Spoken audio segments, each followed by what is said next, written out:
Today, we're making Cacio y Pepe. Cacio y Pepe is a very simple recipe to make, and it only has a few ingredients, but it packs a ton of flavor. Now, I'm not gonna make it the most traditional way you possibly could. We're gonna have a little bit of butter in there. We are gonna be using Pecorino Romano, but you could use Parmesan. But either way, it's a pretty good recipe. It's great for a weeknight meal whenever you're in a hurry, because it doesn't take very long to make. But either way, let's get started.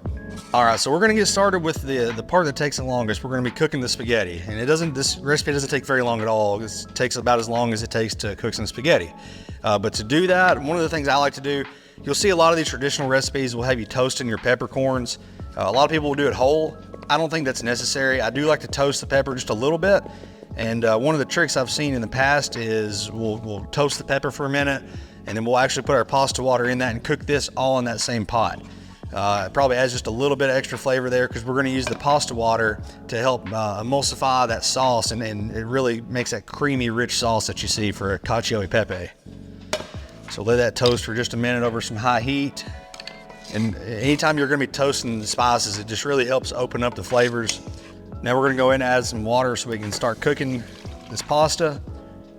All right, so we got about 8 ounces of spaghetti we're going to kind of put right in this pot. If it doesn't fit, it will here shortly after it softens up. And you always want to salt your pasta water, so go ahead and salt that and make sure it gets mixed in there good. Now we're going to take our box grater, we're going to take this Pecorino Romano, we're going to grate up a few cups of this. Again, you can use Parmesan. It's going to have a little different flavor to it. Traditionally, you're going to see Pecorino Romano uses for this recipe, and it's what I recommend if you can get some, but I know Parmesan's a lot more widely available. All right, so we've got this grated up, and we're gonna save some for the end. We're gonna finish the dish with it as well. So while this pasta's cooking, we've got this water that's warm. We're gonna take some and add it to a bowl. We don't want this to be too terribly hot to make this sauce. If you have your water too hot, or if you put it in the pan when it's too hot, it's gonna start to congeal and start to clump up. We want a really smooth sauce made here. So before it gets too terribly hot, we're gonna add some of this cheese. We're gonna start to whisk it together. Now we're gonna add some more black pepper to this. Black pepper is one of the key ingredients here. Again, you can do some whole black peppercorns, then break it up yourself, but this works fine for me. All right, these noodles are done, and we have kept just a little bit of that pasta water at the bottom here. We're gonna let it cool off for just a second before we add this sauce here into it. You don't want it to be too terribly hot, like I said. And that pasta water is what's gonna help finish this dish off and help really make that sauce really nice and creamy. And now I'm just gonna kind of lay the noodles so it covers up the bed of the pan. This isn't traditional, but I like to add just a little pat of butter there to let it finish. Let that kind of help make it a little creamier. And we're gonna toss this sauce in there. Right on top.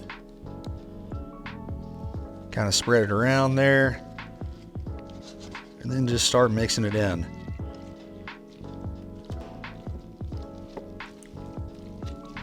I'm gonna add in just a little bit more of this Pecorino Romano. Finish this off. Add in some more black pepper. And a pinch of salt. Give this a final mix here.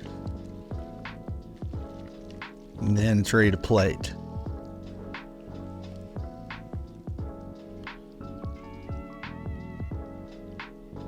If you want to, you can toss in a little bit of that creamy sauce right on top. Finish with just a little more of that Pecorino, a little pinch of salt. And that's it.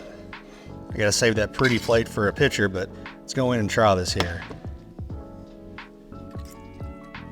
It